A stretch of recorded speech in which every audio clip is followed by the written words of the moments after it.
And we're going live with a bit of a delay to YouTube, but we are live. Welcome, Podfeet. All right. Hello, everybody. I just realized I didn't close my door, so I can hear you through the door. One moment, please. All right. Delay of game. And she's back. Wait, you take pictures with your iPad Air, Rose? You're that guy holding up a giant iPad? Hopefully not at concerts. Yeah, I don't use my camera very often either, but the one thing I use it for is a zoom, a big zoom. So that's why I was interested in a super zoom. Thought it'd be fun because I don't know, there's a lot of noise on my camera in big zooming. So I don't know why. All right. Well, it looks like a few people are at. Well, I don't have a call for roll call, do I? Well, let's see. Oh, there. Oh, okay. There it Oh, is. sorry. Yeah, definitely has a call for roll call. I didn't hover over the GIF, so it wasn't moving. So it wasn't the standard one. I am ready. All right. We've got Kevin and Bruce and Jason and Jill and Ed and Rose and Sandy and Stephen, Michael and Zoe. Anybody hanging out in the sidebar that I missed? Let's check. Don't think so. No one that's obvious. All right. Well, I have a lot of reading to do today, so I think we're just going to hit it. All right. Let's do it. Let's see. I didn't even show the Didn't show the what? the chat room. Oh, chat room. All right.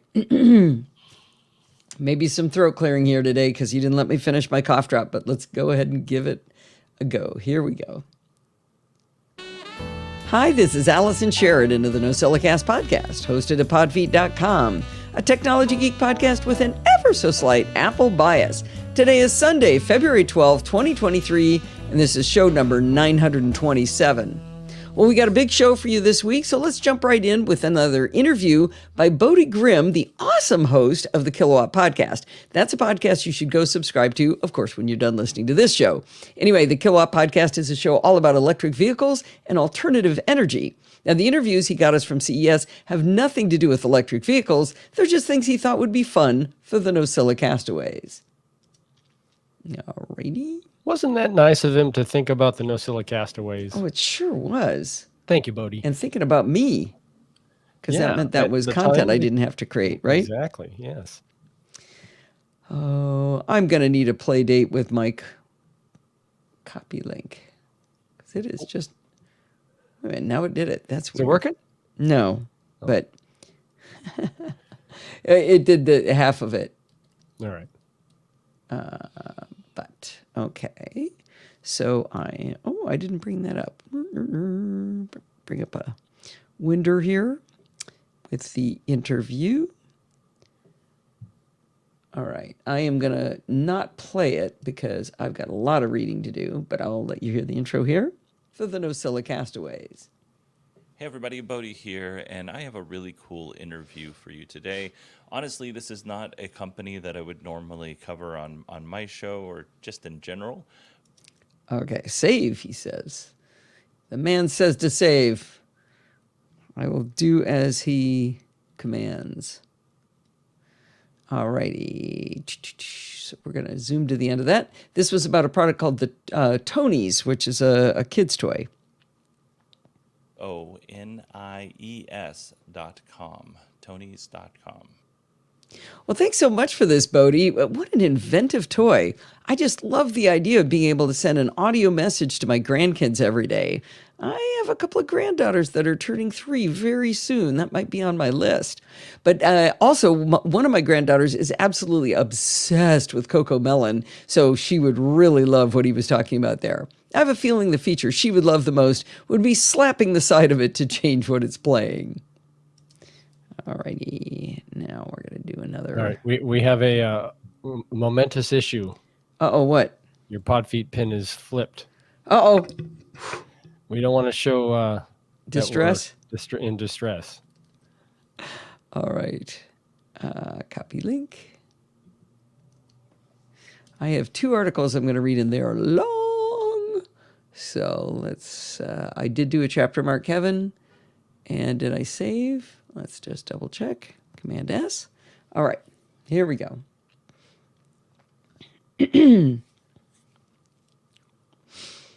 Oh, thank you. All right. In October, I had a gentleman named Darcy Hegarty on Chit Chat Across the Pond to talk about the process he uses to create video screencasts for the video tutorial podcast Screencast Online. I wanted to talk to him at the time about his methods because he created a process that is vastly different from how I normally do mine for Screencast Online. For my last few tutorials, I have followed what I'm calling the Darcy method, and I have some observations about how I'm actually liking it better than my own process that I've been using for years. So before I can explain why I liked his method better, I need to explain the differences in our workflows, and I'll start with mine. For at least a week or so before I start recording, I test every single feature of the software I'm going to teach. As I poke all of the buttons, I keep a mind map open in the awesome iThoughts software. I throw concepts onto the mind map with brief explanations of each one. As I start to get a mess of nodes, I then start to organize them in order to kind of tell a story. For example, I might decide to teach an entire tool and then march through its settings at the end, or the tool might be better explained by jumping in and out of settings as the need arises in the use of that particular tool. When I'm done working out the story I want to tell, I make sure to flesh out any details I didn't already understand. I write a little bit of the intro, and then I start doing my recordings. Now, we use ScreenFlow as our recording, editing, and producing software for Mac apps, but iOS apps are actually more reliably recorded using QuickTime. ScreenFlow can record iOS devices, but as a collective, the Screencast Online tutors have found it can be kind of hit or miss on how well it continues to work when you're trying to do these recordings. So for iOS, we record in QuickTime, we import the file into ScreenFlow, and then we separate the audio track from the video track, and then we go to town editing. Now, I'll describe the process for macOS as it's easier to explain the Darcy method differences if I stick to just that one platform. I also need to explain the geometry of how I work because it highlights some of the advantages of the Darcy method. I have a 14-inch MacBook Pro on a 12 South curved stand that's diagonally off to my right, and I have a Pro Display XDR display directly in front of me. My microphone is on a boom arm that comes out diagonally between those two devices. When I'm recording, I set the MacBook Pro as the primary display, and I rotate the microphone so I'm speaking into it at the correct angle. It's not the most ergonomic positioning to sit at my desk because I'm kind of crooked over at an angle, but since I do the editing on the big display, I'm switching back and forth enough that I don't get that crook in my neck. Now on the big display, I've got ScreenFlow taking up the left 2/3 of the screen, and the right third is the mind map. I look at the mind map for a very small section of what I want to demonstrate, maybe practice it once in the app, and then I hit record for both audio from my mic and video from the Mac's internal display. I can usually only do like 3 minutes max before I have to stop. ScreenFlow asks to import the clip and name it on import, and I need to choose whether to drop it in immediately or drag it into the timeline manually. Now, you might think it would be good to just jump right back in and keep recording to stay in the flow, but I tend to edit the short clip right away, especially when I'm doing Mac recordings. The problem is if I record too much, it's not uncommon for the screens to change significantly. So going back and doing a re-record of a small piece if I find a mistake is impossible. Now, I pride myself on the fewest number of page curl transitions to cover up moving items on the screen, so that's one of the reasons I do it in small chunks. I do a chunk, I edit, I chunk, I edit, I chunk, I edit. So this means the process is to review the mind map, record a couple of minutes, edit a couple of minutes, review the mind map, record a couple of minutes, edit a couple of minutes, and so on and so on. Every time I stop between these steps is an opportunity for my procrastinator's brain to think, hey, I really should go empty the dishwasher, or hey, I think I need a snack, or hey, I should take Tesla for a walk. Once I step away from recording, it's really hard to get back into it again. Now, I use a Thunderbolt interface for my big girl microphone. That's not true. The Wave XLR isn't a Thunderbolt interface, is it? Isn't it it's a USB interface, isn't it? Or is it Thunderbolt? Somebody check for me. Quick. USB-C, isn't it? Well, it's USB-C, but is it Thunderbolt? Oh, come on. We'd have to look it up. Jill will know. I'll just have a sip of water while Jill looks it up for me. It is Thunderbolt. That would Are be you looking for surprising. the box, Steve? No, I was looking at the cable it came with, and it does have a Thunderbolt symbol on it. Symbol? Does it? Yeah. I think that's the cable it came with. I'm not positive. Well, somebody's got to look it up. And you're going to make me do it? Jeez. Elgato Wave XLR. Nobody's paying any attention. Let's see. It's a USB interface. USB-C. Lied. Oh, Well, not USB. It's the protocol that matters, not So the it's not not the Thunderbolt. shape of the connector. it's not Thunderbolt. I don't think it is. Would you mind changing it in the blog post? Yeah. So it's the title right above it is "Audio Effect of My Process." And you want to change from Thunderbolt to USB? USB. Yeah. Well, then it says because it's USB, it keeps up pretty well with the audio. Oh. And then you say when I was using a USB interface, so this doesn't flow if I just change that. Yeah, you're right. Is it Thunderbolt? I got caught riding my bike while on Discord. So I mean, technically it's need to USB, but take that doesn't define no, whether they're no. talking It's about not the technically format. USB. USB-C is the shape of the connector. That has nothing to know. do with what protocol it's on. But it's not clear whether they're referring to the connector type or the protocol type when they say USB. Right?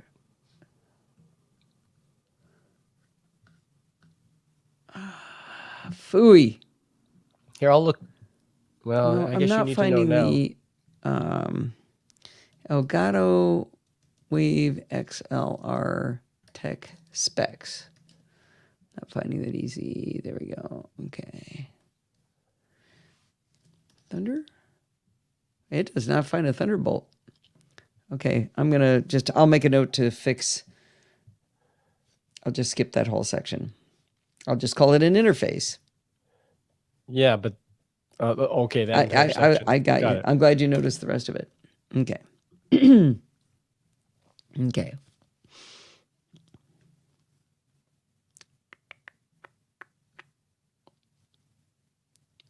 I've recently gotten a new interface for my big girl microphone, the Elgato Wave XLR. My previous USB interfaces were too slow, and I used to get pops and clicks because it was too slow. So that meant constant voiceover recordings were required during the editing process. Now, while the Wave does a much better job, I do get the occasional pop or click. I also get road or airplane noise that I didn't notice while recording, so those require a voiceover recording as well. I bring up the voiceover problems because the layout of my desk setup affects what you hear. As I mentioned, the mic is on a boom arm between the big screen and the laptop to my right. I record video and audio looking at the laptop screen, so the mic is slightly to my left, but when I'm editing, it's on the big screen and the mic is now to my right. Now, when I do this switch to go over and start doing these voiceovers, I try to position it the same distance and angle as I flip back and forth, but it's not at all uncommon for me to get it wrong, and a voiceover bit will sound very obviously dubbed in. Overall, the process I've just described is tedious. It gives me opportunities to walk away and procrastinate, and it's really hard to keep in the flow. All right, Darcy's method is much different. I'm not sure how he gathers his original ideas of how to tell the story, but he writes out an entire written script for the full tutorial video. That sounds like something I could do, right? I'm really comfortable writing scripts. He starts by recording a scratch version of the audio from the script. Then, while listening to that scratch audio, he records the video without talking. After he's gotten the video recorded, he goes back in and he records a good version of the audio to match the video. For my tutorials on Touch Retouch and Under My Roof, I used what I'll call the modified Darcy method, or maybe the Darcy method with a Podfeet twist. The Touch Retouch tutorial was 90% iOS based, while the Under My Roof tutorial was 90% on the Mac. I think the benefits of the Darcy method are more evident in recording on the Mac, and I'll elaborate on why. When I created the Under My Roof tutorial, I still started by creating a mind map, but I found I didn't flesh it out nearly as much as I normally do. Part of that might be because I know the Under My Roof tool so well already. I've been using it for years and years and years, but I found out that I wanted to start writing the script very early in the process. I also found that I couldn't stand to wait until I had the entire script written before starting to record. I normally delay recording till the last possible moment because it's so hard to do, so this was a good sign that I was really itching to record. I wanted to practice the new method, and recording audio from a script is a very easy lift for me, so I got started really quickly. First benefit, I start recording sooner because the Darcy method is easier. I wrote about 10 minutes worth of script with a reasonable stopping point, and then I used ScreenFlow to record the audio in one cut. I'm not saying I didn't make any mistakes, but I didn't stop and start like I do when recording audio and video at the same time. Sitting on my foot fell asleep. You use that method for work webinars, huh?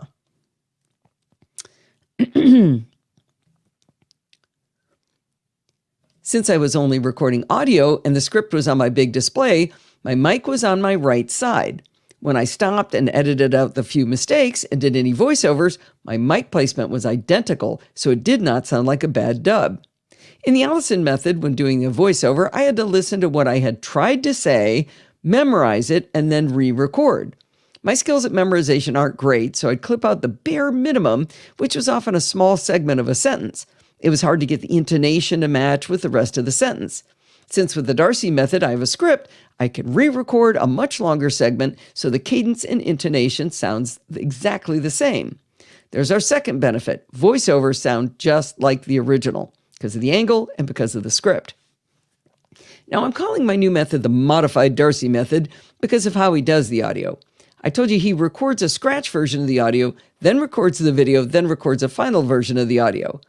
I'm not sure how he reads a script for the final audio while actually watching the video at the same time to ensure he says things at the correct time. My method was to do a good audio take and then record the video. There are some challenges to my process which might explain why he does 2 audio takes, but I'll get to those in a moment. When I first started on this new method, I simply read through my script in a normal cadence. But when I went to record the video, I realized I hadn't left myself nearly enough time to execute some of the steps. Now, it's not difficult to cut the audio and yet add a pause after the fact, but it does make it hard to record the video when the audio has already moved on. I felt rushed, like, oh, wait for me, I'm still recording video. As I created later segments of the script, I learned to type in intentional pauses so I'd remember to give myself a little bit of time in the appropriate places while recording the video. Now, it's hard to actually start recording the video because you have to ask ScreenFlow to do 2 things at the same time. You have to tell it to play back the audio recording, but also start a video recording session. Now, it's up to the task, but the timing of that is tricky. I have to back up the scrubber by a few minutes, hit play, then invoke the video recording, wait for it to let me start, and then sit there and wait until the audio catches up to where I need to be. If I'm having timing trouble, I can stop the audio in ScreenFlow, finish a step, and go back to ScreenFlow and restart, but that does add some editing steps. When you flip to ScreenFlow, even though it's on a different screen, the menu bar will change on the main screen, and that just won't do. After I learned to put in pauses, I found I could catch up in doing the steps on the video without too much trouble. Then after recording the video and dropping it in, I could fix any timing problems by putting in freeze frames in the video. Freeze frames are super easy in ScreenFlow. You click in the timeline, grab the scrubber, and just kind of pull the video apart. Then you put the scrubber back at the cut point and hit Command-Shift-F, and that adds a 1-second freeze frame. It's really easy to stretch and shrink those to match the audio. If the audio needed a pause to wait for the video, I wouldn't necessarily make dead air while I completed those steps. In ScreenFlow, you can cut a video clip. Let me fix that. In ScreenFlow. Save. In ScreenFlow, you can cut a video clip, hold down the Option key, and then stretch or shrink the video to slow it down or speed it up. It's a really great tool to know because it makes your tutorials far less boring. We use it all the time when a step requires typing in text, for example. Nobody wants to watch you painstakingly peck out a sentence, so we speed it up and drop it under the audio where we say what we're doing. So now we've gotten to the first downside. Getting the timing right on reading the script is a little bit tricky. While getting the timing just right on the audio for the script when not recording the video simultaneously is challenging, that downside is far outweighed by how much easier it is to do one thing at a time. As humans, we're convinced that we can multitask, but it's been proven in many, many tests that we aren't actually multitasking, we're rapidly task switching. Even though I repeatedly practice the steps I'm going to demonstrate in a video screencast, it's really hard to remember what I want to say at the same time I'm executing the task. You should see how many takes and retakes I do for the shortest, simplest tasks. It's not uncommon for me to have to edit a segment that ends up only being 2 minutes long, but it was 8 minutes of fumbles either in what I say or what I do on screen. So now we're back to another benefit. Recording only one thing at a time is way easier. Now, because recording audio and video at the same time is so difficult, it's stressful and it becomes exhausting. I found that with 2 separate tasks, I simply enjoyed myself ever so much more. I should add one caveat to this, though.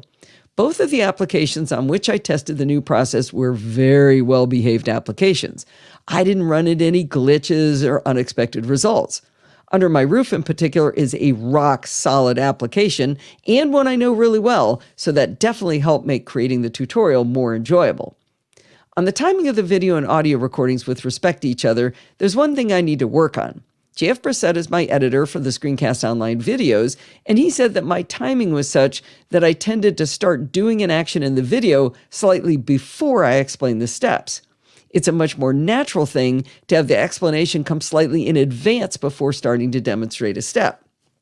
JF was able to correct for this, but that's a lot of rework that I can remove if I can get that timing right before sending it to him. I love that JF gives me very gentle suggestions on improvement whenever possible because it helps me improve my craft. The final benefit to the modified Darcy method is that when I'm done, I have a nearly perfect transcript of the entire tutorial. I'm convinced that this transcript could cut costs in creating the subtitles, but I haven't convinced the Screencast Online team to suggest it to the company they use for transcription. Whether they need it or not, there's a big benefit to me. While there's no substitute for a video tutorial to learn a tool, there's still value in the blog post I do that explains the capability of software I enjoy using. With the transcripts, if I haven't already told you about an application, I now have a nice framework from which to start a blog post. For example, I've done tutorials on Under My Roof and Touch Retouch, as I've mentioned, both of which have a lot of capability, and I've never told you about either of them. Actually, Touch Retouch I told you about a really long time ago, but it does so much more than it used to, and Under My Roof is a grown-up version of a tool called Home Inventory that I did tell you about, but now I could teach you about the new stuff, and I've already got a script written that I can use to help work out what I want to tell you. Now, I want to briefly circle back on the Darcy method with iOS. I still like using the Darcy method for iOS, but the benefits aren't as great because it's so much easier to demonstrate things on iOS apps for a video tutorial. The screens are much more predictable, so if I mess up the audio, I just pause a heartbeat and re-record, and I'll know, for example, that my cursor hasn't moved to the wrong spot on the screen, the menu bar hasn't changed. It's just so much easier to record iOS. I think I'll probably still keep using the Darcy method for iOS, but the benefits just aren't as big. The bottom line is that I'm really enjoying the Darcy method, or the modified Darcy method, and I plan to keep on using it and refining it until I can call it my own. Boy, nobody's chatting. Oh, 36 new messages. Maybe you've said a few things. No, not that many. Too busy listening. Yes, there's a lot to listen to there. Oh, no, you guys are watching the game. Don't lie to me. No, Sandy is. Sandy's listening. All righty. It's halftime. Is it? Oh, that's a good part. Yeah. Anybody big? What is it? Rihanna? I think so. Jill's riding her bike? Good. I'm listening and watching a movie. Your voice is captivating. Thanks, Ed. Engrossed in you talking. Oh, I'm glad you liked it, Bruce. That's fun. Back here. Oh, let's support the show, shall we? I'm going to do PayPal this time.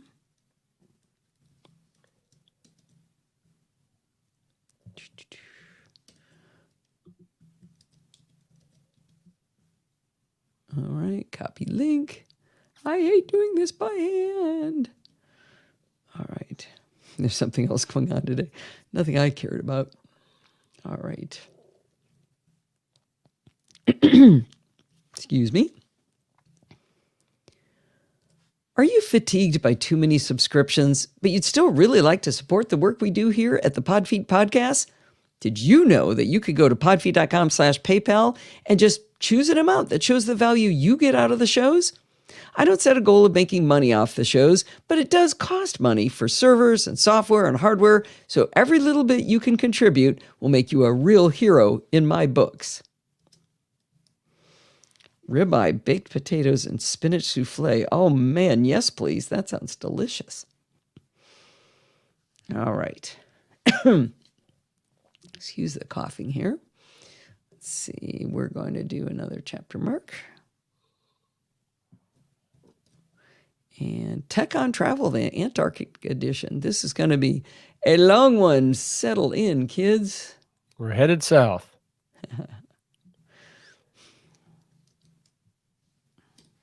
All right. Tech on Travel. Get ready with Herbert, Steve. Bruce, I want to be your Valentine. That's funny.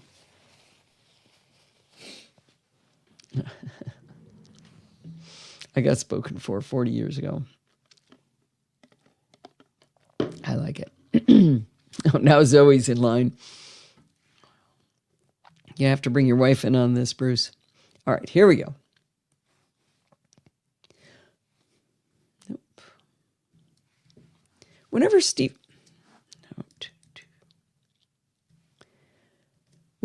and I go on our wild adventures, I find myself learning something new about how to use our technology when away from home. The problems and solutions evolve over time. I wanted to give you a few things we learned on our Antarctica, Argentina, Brazilian trip, some of which are successes and some of which are failures. For many years, I've sung the virtues of Google Fi for international data for our cell phones. The model's pretty cool. You get one primary SIM card with voice and data and up to 4 or maybe it was 5, I forget which, data-only cards. You pay a monthly fee of $20 and then it's only $10 per gigabyte up to 6 gigabytes. And after you hit that limit, you don't pay any more, but you can keep using more data.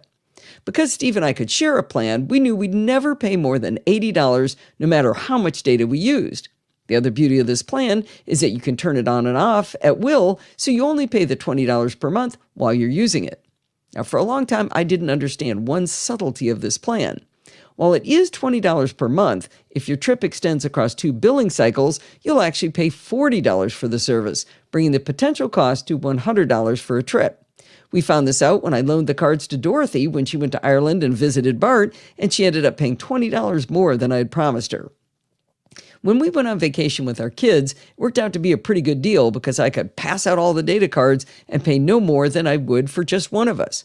It was a hassle-free way to go because I knew I could stick the cards in and go to pretty much any country in the world and it would work. However, on the Mac Geek Gab, fairly often I've heard Dave Hamilton talking about getting a data plan through a site called esimdb.com. I didn't pay much attention to it because I assumed that paying for 2 cards for Steve and me would be an inefficient way to use data, making the total cost more and a hassle to track. Before we left for Antarctica, I decided to check it out anyway, and I am sure glad I did. International data plans have gotten way, way, way cheaper than back when I originally set up Google Fi. Dave recommends esimdb.com because it's a broker for data providers all over the world.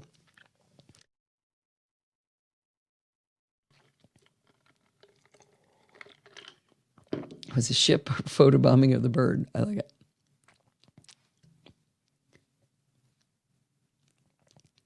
You enter either the country or region you're going to visit, and you'll see a list of options from different companies vying for your business. They offer different duration plans, so you can choose like 1 day, 3 days, 15 days, 30 days. And within those durations, they offer different amounts of data. Let's say you're going to be in Spain for 3 days. You might only need a gigabyte or maybe 500 megabytes. But if you're going to South America for 2 weeks, you might want a longer plan with lots of data. At first, I searched for Antarctica, and I discovered there is no cell data on the entire continent. That wouldn't end up being a problem because we ended up having satellite internet on the ship, but it was still interesting. I was also surprised that satellite coverage existed that far south. We'll get into that a little bit later. On esimdb.com, you can also choose a plan with voice service, but immediately increased the cost to a level I didn't think was worth it. I knew that my friends and family could use FaceTime audio in an emergency since they're mostly on iOS. As it turned out, Lindsay was able to call me on Telegram audio, so even if she had been on Android, it would have been possible to talk in voice without paying for a voice plan. The newer iPhones have the capability to use multiple eSIMs, and they have no physical SIMs. This paralyzed me at first because I already understood how to sit in a tiny airplane coach seat and change out microscopic digital cards without dropping them. What was this sorcery of an electronic SIM? How could it even work? Well, when you download an app like the one for GigSky, which is the company I ended up choosing for our international data, you tell it the same info you did on the eSIMDB.com website. You choose the plan, and then you put in your credit card information. The other cool part of this is that you can always top up your plan if you run low. I didn't test this, but I suspect you need to top up before you actually run out, so it's probably a good idea to open the app from time to time. Now, for the pricing. Steve and I each paid $14.40 for 5 gigabytes for 30 days. So we had 10 gigabytes total for 30 days for less than $30. I mean, it was unbelievable. We actually didn't end up needing 5 gigabytes, but how could I turn down less than $30 for the two of us? Had I stuck with Google Fi, it would have been $100 because we did straddle a billing month. So we saved $70 by going to eSIMDB. Most people we met on the trip just let AT&T or Verizon start charging them for international data. That cost $10 per day. I'm not sure if they were charged while we were in Antarctica, but even if they weren't, we were in Argentina for 6 days, so that would have been $60 per person or $120 for the two of us. And again, we paid less than $30. Out of the 5 gigabytes we each paid for, I ended the trip with 1.8 gigabytes left over, and Steve had 3.2 gigabytes left over. So even at $14.40 each, I could have bought an even less expensive data plan. Needless to say, I am now a big fan of eSIMDB. Let's talk about photos. Before we left for the trip, Steve and I updated our M1 Max and our iPhones 14 Pro to macOS Ventura and iOS 16 respectively. We turned on the new shared photo library feature, and we ran some tests so we were sure we understood how it worked. We wanted to have a shared photo library so that every picture either of us took on the trip would be on all of our devices. In the camera app, you can enable the shared library so that every photo you take goes into it until you disable the shared library button. Our plan was to keep our photos separate until we go on a trip where we're likely to want each other's photos. When we got home, we simply opened the camera app, tapped the shared library icon to toggle it off. I have to say that having a shared library on this trip was positively liberating for me. Steve and I have a habit of taking the exact same photos of the exact same thing because we don't want to have to ask the other person to send them to us. On this trip, I actually took far fewer photos with my iPhone because I could see Steve capturing what we were seeing. That allowed me to be more in the moment, enjoying things that I normally am. I did take artistic photos, or I worked with panoramas to try to capture the grandeur of the waterfalls, and I was able to use my big girl camera to get some fantastic close-up photos of the penguins. Together, we got complementary photos instead of duplicates. Sandy, that should have been... Complementary should be with an E, not an I, shouldn't it? Complementary photos? Yeah. Do you see where I am, Steve? Hello? Is Steve still here? Did he leave?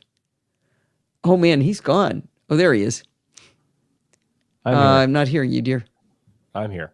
Okay. So let me find out just where do you a are. Command F for complementary with an I, C-O-M-P-L-I, and that should be C-O-M-P-L-E. Complementary would mean Right. they were complementing each other with an I. Oh. Oh, you did give me that correction? Oops.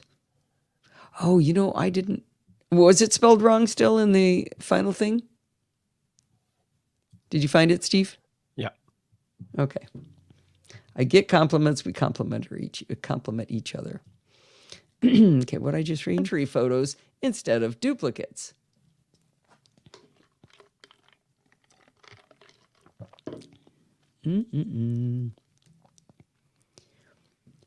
Since we had good data connectivity in Argentina, our photos happily zoomed up to the cloud and back to each other's copy of the shared library. It was awesome. Now, every night, I put my memory card from my big girl camera into my Mac, pulled the photos into our shared library. While in Argentina, the photos happily went up to the cloud and back down to our phones in the shared library. But there was one huge problem. Remember I told you that Steve and I upgraded and enabled the shared library on our M1 Macs? Well, Steve decided before we left that it would be prudent to not bring his M1 Mac, but instead to bring his 2016 Intel MacBook Pro on the trip instead, just in case something happened to his backpack. This strategy saved him a few years ago when we went to Peru and his backpack was stolen. He was very glad that he'd been smart enough to carry his old laptop instead of his new one. Now, the problem with this strategy for this trip was that the 2016 MacBook Pro cannot be upgraded to macOS Ventura. Neither of us remembered that that would become a problem. The MacBook Pro on macOS Monterey received none of the photos we were taking. He was so bummed. That meant that the only way for him to use his Mac to make posts back to home was to connect his iPhone to his Mac and add the images in manually. Oh, you did correct this. This says I needed a period after that. I'm going to close this and refresh and make sure I've got the right version. I remember you saying it needed a period after manually. Where am I? Photos. Oh, and now it says it with an E. That's good. Yep, there it is. Oh, in fact, maybe I didn't. Now the problem.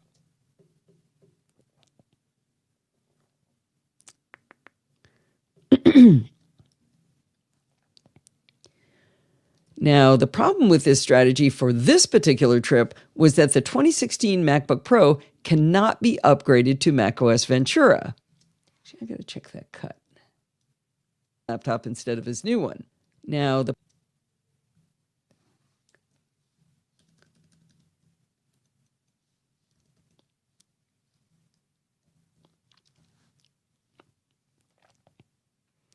neither of us remembered that this would become a problem. The MacBook Pro on macOS Monterey received none of the photos we were taking because they were all in the shared library and it didn't know anything about shared libraries. He was so bummed. That meant that in order to use his Mac to write posts to friends and family, he had to connect his iPhone to his Mac using a lightning cable like an animal and import them images manually. As it turned out, once we got on the ship, that was the only way either of us could do it because the internet was so slow. I ran a ping test and the latency was comically bad from Antarctica. In the terminal, if you type ping www.apple.com, it will show you how long the data packets to take to go from your computer to Apple servers and back. You could use any website, but Apple's are really fast, so it's a good one to use. From my house, this is normally, 5, 10, 15, as much as 20 milliseconds to get to Apple, but it was taking more on the order of a full second over satellite internet on the ship. Not only that, it was dropping around 3 out of 10 packets that it sent.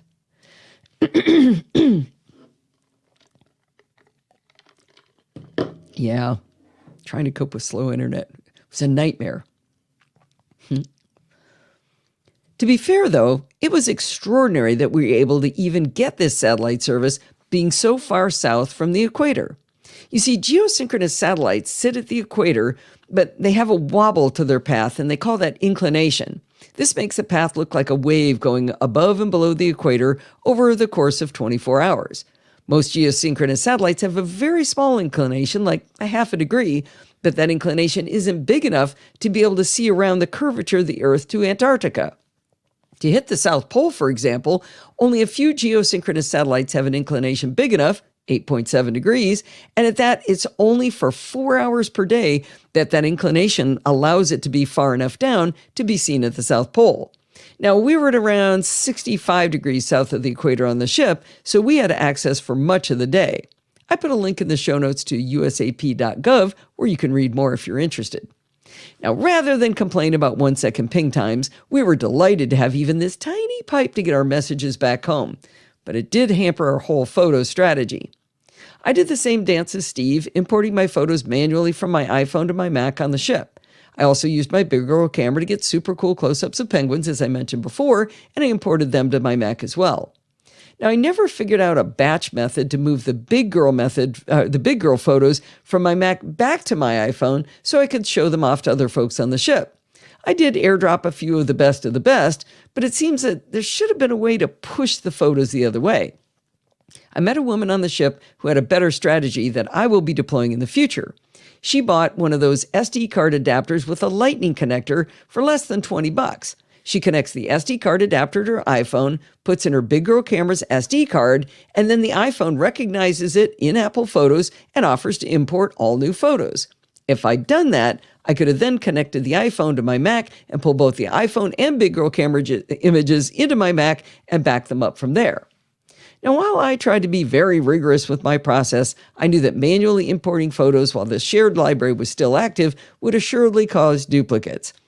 I don't have my final count, but I've been cleaning up my photos since I've been home, and there's at least 500 duplicates because of that process. Oh, well, I'd rather have duplicates than missing photos. Now, speaking of backups, when Steve and I traveled to Ecuador and Peru a few years ago, we employed a good backup strategy that saved us when Steve's backpack got stolen. We carried 2 external SSDs, and we daily backed up our photos from our phones, Steve's camcorder, and his GoPro, and my big girl camera. But the smartest thing we did was we swapped backup drives. So I was carrying his, and he was carrying mine. In the airport in Cusco, Peru, when Steve's backpack was stolen, he lost not only his laptop, but also his camcorder, his GoPro, and, by the way, his passport, but that's a whole nother story. While that was a very, very sad day, imagine if we hadn't swapped backup drives. All of his photos of the Galapagos and Machu Picchu would have been gone. Needless to say, we did the same thing on this trip. If you learned anything from this Tech and Travel post, consider following our lead and carrying backup drives and swap them with one of your fellow travelers whenever you're moving around. Now, the ship we were on was pretty small, only 150 passengers. That meant that after a few days, it was pretty easy to have collected quite a few new friends. When we'd get back from our excursions, we'd always talk about what we'd seen, and invariably someone would say they'd gotten a great photo of someone else on the excursion. Immediately, the words you would hear would be, "Airdrop it to me." All day, every day, they would be happily swapping photos around, and it was amazing how well and how often it worked. The sad part was that the Android people just kind of sat there lonely and left out. I wonder how many people go through an experience like that and maybe switch to iOS as a result. I actually felt sorry for them. Now, Apple recently changed the settings for AirDrop, which was something I needed to teach people on the trip. In order to receive something via AirDrop from someone you've just met, you need to set it to accept from everyone. Now, if you're up to date on iOS, you can't leave it set to everyone anymore. You can only change it to everyone for 10 minutes. Leaving everyone open was a surefire way to get photos you may not want to receive, so I think it was a good change. But this also gave me an excuse to lecture my fellow passengers on keeping their phones up to date. If I was helping them, and in the AirDrop settings it said everyone instead of everyone for 10 minutes, I knew they had not kept their phone up to date. I'd point to the giant red number on their settings app and tell them that task number one when they got home was to run that update.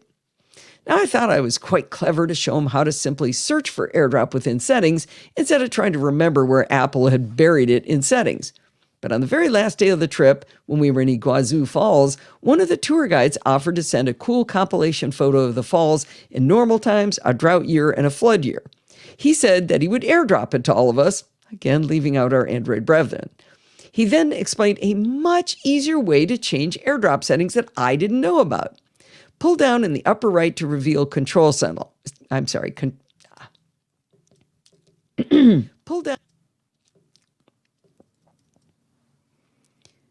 Pull down in the upper right to reveal Control Center. Press and hold on the airplane mode icon in the upper left box that has all of the network connections options like Wi-Fi and Bluetooth. Oops, didn't scroll in time. Can't read what's next.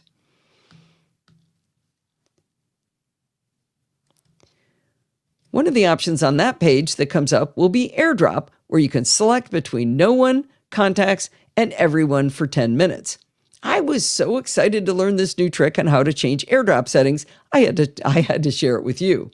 By the way, you don't have to click on the airplane itself. You can click on pretty much any one of those buttons in that area, but I find that the other ones tend to get toggled off, but for some reason airplane mode doesn't. So that's why I choose to push on the airplane.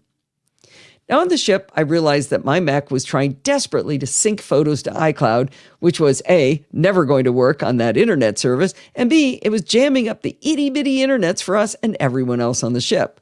I had to take the drastic step of shutting off iCloud. Now, if you've been listening to me for any length of time, you know that turning off iCloud is asking for pain and suffering when you have close to 100,000 photos.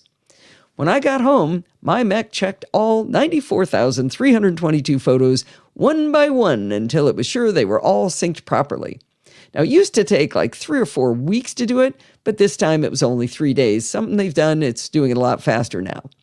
But during that 3 days, my Mac's library didn't receive any new photos, and the worst part was it gave me 0 feedback. It was annoying, but I suffered through it. Now, when I shut off iCloud, I knew what I was doing with getting myself into, this agony with the photos, but I forgot what else would happen. When I got back home and I went to save some files to my NosillaCast folders, I noticed that all of my documents were gone. I eventually discovered the archived copy it had automatically created, but it wasn't until I turned iCloud back on that the real iCloud folder came back. It's a bit scary there for a moment, and I had to remember to delete that archived copy when I turned iCloud Drive back on. I also learned how much I depend on using the continuity features of iOS with macOS. For example, I sometimes need to type something into my phone, but I'll just type it on my Mac or my iPad that has a keyboard, and then I'll copy it and tap on my phone and hit paste. I logged out of iCloud and I lost all continuity features too. It made me appreciate even more the convenience you get when you go all in on Apple. Now, one of the big weirdnesses on the trip was messaging. While my beloved Telegram worked flawlessly for sending images to groups of people of iOS and Android persuasion alike, the Messages app had lots of problems. I knew I wouldn't have my real iPhone number with me. Hey, that looks weird. Hey, Steve, do the bullets above the pictures of us with champagne, do they look correct? Or are they all jammed into one line? They look correct. Okay. Although they're not indented. They aren't? No. Yeah, Want me to fix them? It should. What do you mean they're not indented? The bullets are left justified. Normally bullets... No, that should be normal. Okay. I'm seeing them There's all also jammed up. So. what appears to be no space from the bullet to the I could. It's just bullet I. It doesn't look right, but it'll pass. You go ahead and fix it. All right. Go ahead and fix it. Thanks. I knew I wouldn't have my real iPhone number. I knew I wouldn't have my real phone number since I was using an eSIM from another provider, so I made sure that the Messages app was set to send and receive from 2 of my email addresses. But here's the weirdnesses. First of all, I could send a text-only message to anyone on iOS. That worked. But I couldn't send a message with an included photo to anyone on iOS. I also couldn't send a text-only message to a group of people who were on iOS, so I couldn't send to more than one person. I could only write text to one person. And I couldn't send any kind of message of any type to even a single person on Android.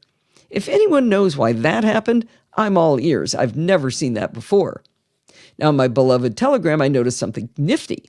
While on the ship, if I uploaded an image to someone on Telegram, as you would expect, it would be super slow and take forever to put the image in. But if I uploaded that exact same... there's another mistake. Can you look for if I uploaded that exact same message? It should be exact same image. But... Did you catch that, Steve? Yes. Did you? Okay. Where'd it go? But if I uploaded that exact same image to a second person or to a group in Telegram, it would be super fast. I knew they stored your data in the cloud, but it appears that they can recognize the same content and they simply don't upload it a second time. Now, other folks on the ship were using WhatsApp to communicate with friends and family at home, and it worked equally well for them. WhatsApp is owned by Meta, and I've sworn off all services from Meta, including Facebook and Instagram. Now, I never liked the interface on WhatsApp anyway, and I only knew 3 people who used it, and I convinced them to move over to Telegram, so it wasn't a big loss for me. Now, over the years, I've always traveled with my laptop and my 12.9-inch iPad Pro. The Mac is essential because I write an email travelogue every day telling folks about our adventures. I've tried doing it on the iPad, and it takes me about 5 times as long, especially trying to embed photos into these letters. It's very hard to carve out the time on these trips to write this document as it is, so anything that makes it take longer is a non-starter. So that's why I carry my Mac. Now, I've always had huge laptops with a 15-inch for 6 years, and then for 2 years with a 16-inch. So I bring the iPad along for everything but writing the travelogue. I do use the iPad Pro to watch movies on the plane, for example, because the battery life is so amazing. On our trips to Iceland and the Eclipse trip in Chile, there was a lot of time on buses. Even though the final email had to be written on the Mac, I often brought the iPad along to work on a rough draft without photos, and it was a big help to get that done during that dead time while we were stuck on buses. But now, I have a 14-inch MacBook Pro with also amazing battery life. I found I didn't find myself reaching for the iPad at all. The 14-inch doesn't weigh that much more than the 12.9-inch iPad with a Magic Keyboard. I did watch a movie on it on the way there, but I could just as easily have watched it on my Mac. For the next big trip we take, I very well might not take my iPad Pro. Carrying both is really heavy, so my back would thank me. Now, last June, I told you about a magnetic wallet I got from KingGuard, along with a case I bought from them. All together, total cost $20. This magnetic wallet holds just 2 cards, and it sticks to the iPhone's MagSafe connector. I kept it connected to my phone for a couple of weeks when I first got it, but over time I stopped using it regularly since I carry a purse. But you know what? On the ship, it was the perfect accessory. Held my magnetic key card for our cabin along with my phone when I tootled off to eat or drink. You can't leave the cruise ship without scanning your room key, and you have to scan in when you get back on so they know they didn't leave you with the penguins. Having the magnetic wallet for my key card was ideal, and I will be bringing it with me on every trip from now on. And one of the fun things about this trip was that I got to do tech support for my new friends. On the very first day of our trip with the alumni group, while we were still in Buenos Aires at a hotel, a woman named Linda walked up to our table and she said, "Do you have an Apple Watch?" When we said yes, she plopped down at our table and said, "Why does my phone know the new time in Buenos Aires, but my watch is stuck on the time in New Jersey?" Well, that was a great question, Linda.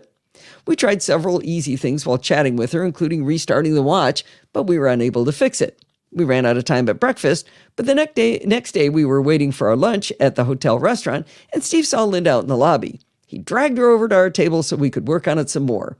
She turned out to be hilariously entertaining, so it was really fun to work on this for her. Now, I'd like to take full credit for figuring it out, but this one was definitely a team effort between Steve and me. It turned out that Linda's phone wasn't paired with her watch. The reason Linda didn't notice sooner that her watch wasn't paired was because it was a cellular Apple Watch. While at home, it was happily using its own connection to receive email and text notifications and do all of the other things an Apple Watch can do. But as soon as she left the US, her cellular connection was gone, so the watch stopped getting any kind of updates, including accessing the time servers. Now, Linda had given us a clue. She told us early on that she'd recently gotten a new phone. Evidently, in the transaction with Apple, no one told her she'd need to pair the watch with the new phone. We scoured the internet and discovered that in order to fix the problem, we'd have to wipe her watch to factory settings. She happily agreed to let us do that. After running the pairing process, it offered to download her watch configuration from an iCloud backup. Once we did that, she was 100% in business. At this point, we basically became legends in our tech support skills. Okay, maybe not legends, but word definitely spread that we knew what we were doing. Our new friend Carol simply could not get internet while on the ship. She was very disinclined to bother me. I kept telling her it wasn't a bother. I loved doing this. And whenever I'd suggest we work on it, she often didn't have her phone with her. Can't blame her. She couldn't do anything with it. So I wasn't able to help her. Over and over and over again, we kept making connections and I wasn't able to help her.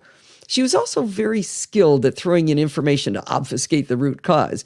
Unlike Linda, who'd given us a very good clue, she said things like, "Well, it all started when they made me install a 2-factor authentication app." I didn't understand what that had to do with this. Anyway, finally, on the last day on the ship, I got her to bring her phone to me. In order to connect to the ship's internet, at least once per day, you had to navigate to wifi.ponent.com and enter a username and password that we were issued on the first day. They gave Steve and me 2 logins, so of course I had to go back and get 3 more because we had a lot of devices with us. I asked Carol if she'd gone to that webpage on the day I was diagnosing the problem, and she said, "No, what are you talking about? I've never been to that page. I don't know what you're talking about. What is this username and password login nonsense?" So we toddled over to the front desk. I arm wrestled the recalcitrant woman behind the counter to give Carol a login. She said, "Well, she got one when she came in." And I was like, "No, she doesn't have one. Just give it to her." Anyway, I entered the credentials and Carol was connected. She was beside herself with awe at my incredible technical skills and was happy to finally have internet on the very last day of the cruise. Sure wish I'd been able to fix it for her sooner. Now I'm going to change the name of the third person I helped because her situation revealed so many frightening security issues. We're going to call her Martha. No offense to the lovely Marthas out there. I just picked the name out of a bag. So Martha could not get into email on the ship, and she couldn't send text messages, but she could browse the web.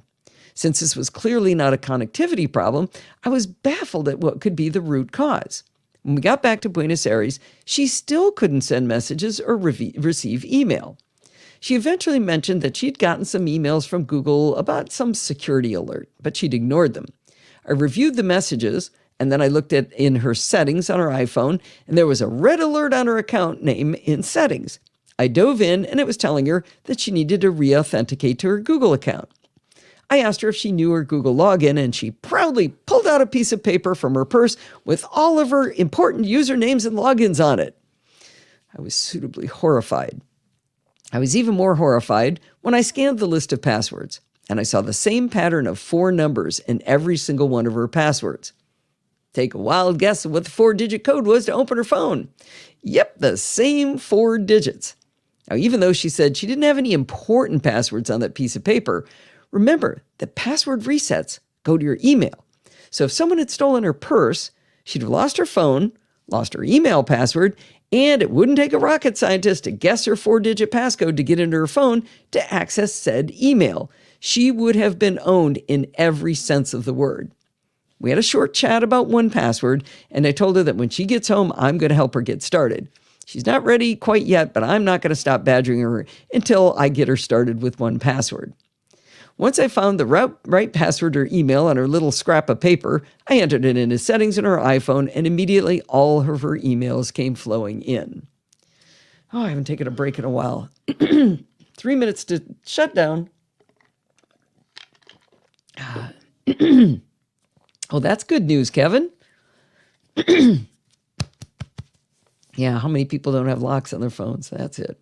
Oi, that's a good way to describe it. Jill?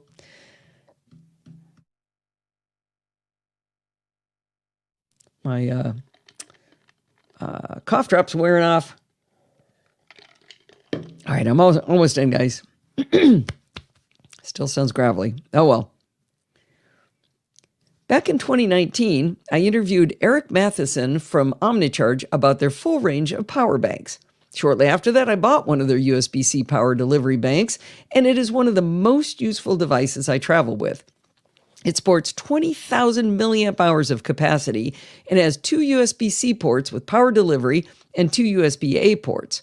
Now, the newer model they sell now supports 100 watts charging. Not 100 watts. Now, the newer... I'm losing my voice. Now, the newer model they have supports 100 watt charging, which means they can quickly charge a MacBook Pro. My 4-year-old model is only 65 watts, but it can still charge my laptop just a little bit more slowly. With modern Macs, having a spare battery around isn't as important, but for travel with a bunch of peripherals, it's super handy, and I'll explain why. Steve and I made a rule years ago that when we check into a hotel or a ship or stay at someone's house, we will always keep the same side of the bed as we do at home. Now, we made this rule not because we would feel weird swapping sides, but rather so we wouldn't fight over who got the best side that had the bedside table and reachable outlets.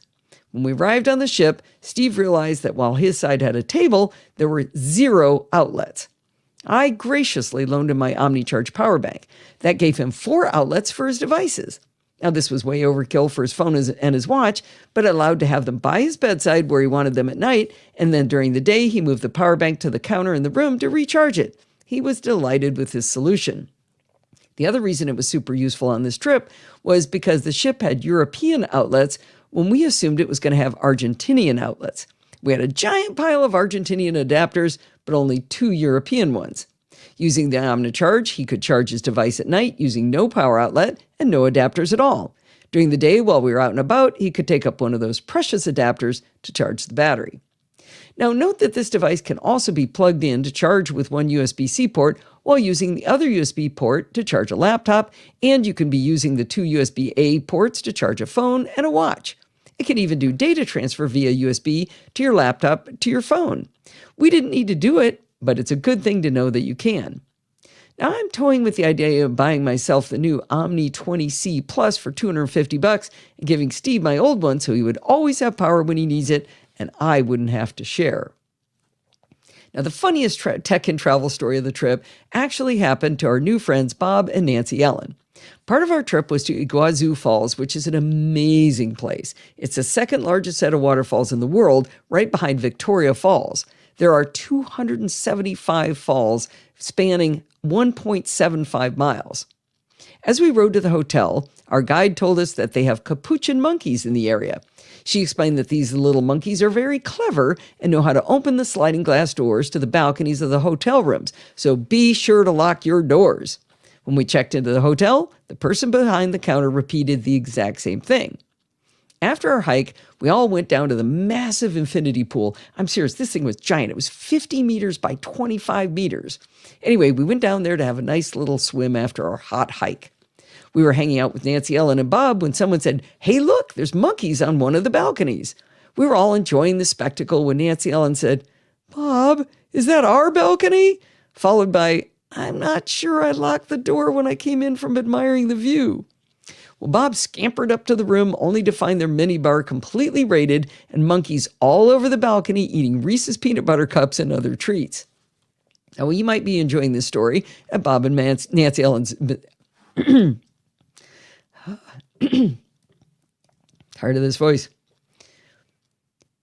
While you might be enjoying this story at Bob and Nancy Ellen's expense, you might also be wondering what the tech angle is to this story. Well, on top of the Reese's and other treats, one of the monkeys stole the spare battery for Bob's Canon DSLR camera. At first, the monkey dropped it and then wandered off when they couldn't figure out how to eat it, but they came back later and took it to parts unknown. You know what? The joke's on the monkey, though. It wasn't a genuine Canon battery. It was a cheap knockoff from Amazon. If you comb the archives of podfeet.com, you'll find that as far back as 2006, I started trolling the audience to try to get someone to listen to the NosillaCast from Antarctica. Back then, I used to regularly review the list of countries from which someone had accessed the site, and I had 93 countries by then, but no one had ever come from Antarctica. Now, I know Antarctica isn't a country, Tom. Just stay with me here. Anyway, in 2008, someone named Michael wrote in a comment that he was planning a trip to Antarctica, and he said he was going to make sure to get a photo of him with his iPod and the show art from the continent. But to my memory, I never even heard from him after the trip. Now, you know the old adage, if you want to have something done right, sometimes you just have to do it yourself. I've included a photo in the show notes of me wearing my Podfeet shirt, holding up my iPhone, playing the NosillaCast on the ship with the coast of Antarctica in the background. The bottom line is that on every big trip, I learn new things about how to use our tech on vacation that we take for granted when at home. I learned not to leave the camera batteries out with monkeys around. We learned not to bring an old Mac on trips. I debated whether to bring my big girl camera along to Antarctica, but even with all the faffing about with importing photos, I got some absolutely terrific photos of penguins that I would have never gotten without it. While the iPad Pro probably won't take the next trip with us, I think I'll still carry my big girl camera. I hope you enjoyed learning about what worked and what didn't on our grand adventure to Antarctica. Whew, 54-minute show. Yeah. Solo. Almost. Except for Bodie. Oh, yeah. With Bodie. Solo with Bodie. Solo with Bodie. I could have saved it Bodie's for next week. We have one more, though. All right. You have another post? From him. Right. Yeah. Oh, okay, but not tonight. No, I'm not reading more tonight. No. Maybe he's still there. Who? Oh, Bob that was going to go. And, Rose actually offered to do something for that. I was looking back, Rose. I don't know if you remember, but there's a place called Macquarie Island or Macquarie. I don't know how it's pronounced. that is sort of like an outpost of Antarctica. It's not technically in Antarctica. And then there was a replica of the Macquarie House in Tasmania that Rose was going to go to and do a little photo there. I don't know if you ever did the photo, but I did find that. It was pretty funny. Oh, yeah. And you learned that I can do tech support. I like doing the tech support. That was kind of fun. Yeah. All right, let's bring it home. Macquarie. That's how you're supposed to pronounce it. It's like Macquaire, something like that. All right. Do you remember that, Rose? All right, that's going to wind us up for this week. Did you know you can email me at allison@podfeet.com anytime you like? If you have a question or a suggestion, just send it on over. You can tell I like doing tech support. I even do it when I'm on vacation. You can follow me on Mastodon at podfeet at chaos.social. Remember, everything good starts with podfeet.com. If you want to join in the fun of the conversation, you can join our Slack community at podfeet.com/Slack, where you can talk to me and all of the other lovely Nosilla castaways. You can support the show at podfeet.com/Patreon or with a one-time donation at podfeet.com/PayPal. And if you want to join in the fun of the live show, head on over to podfeet.com/live on Sunday nights at 5 p.m. Pacific time and join the friendly and enthusiastic Nosilla castaways. Thanks for listening and stay subscribed. All these lovely people. Oh, you did send photos? Yeah, I didn't keep looking all the way out, but this was back in 2008. So, Rose, you've been around for a long time. There. Oh, MACQ. See, it's hard to say. How would you? Macquarie. Macquarie. Macquarie. Macquarie. Subscribe. All right, it is 6:06. We should probably let everybody go. Yeah, I mean, they probably want to see the end of this sports ball game. Sports ball? Yeah, exactly. All right. Oh, chapter mark. Yeah. I see 1, 2, 3, 4. Wait, it can't be that. Yeah, because there's 2 things by me, 1 by Bodie, and support the show. 3, 4, including support the show. Yep. 1, 2, 3, 4. Yeah, that's it. Wow. That's it. We are a wrap. All right, everybody, this was fun. Thanks for staying up late, Zoe. Thanks, everybody, for coming. Oh, Frank came in. I didn't see Frank. Yeah, hey, he came Frank. in a little bit late, but he showed up. He made it. All right. And I did say hi to Michael, yes. All right, everybody. We'll talk to you soon. Goodbye, Rose. Thanks for joining us. Cut us off, Steve.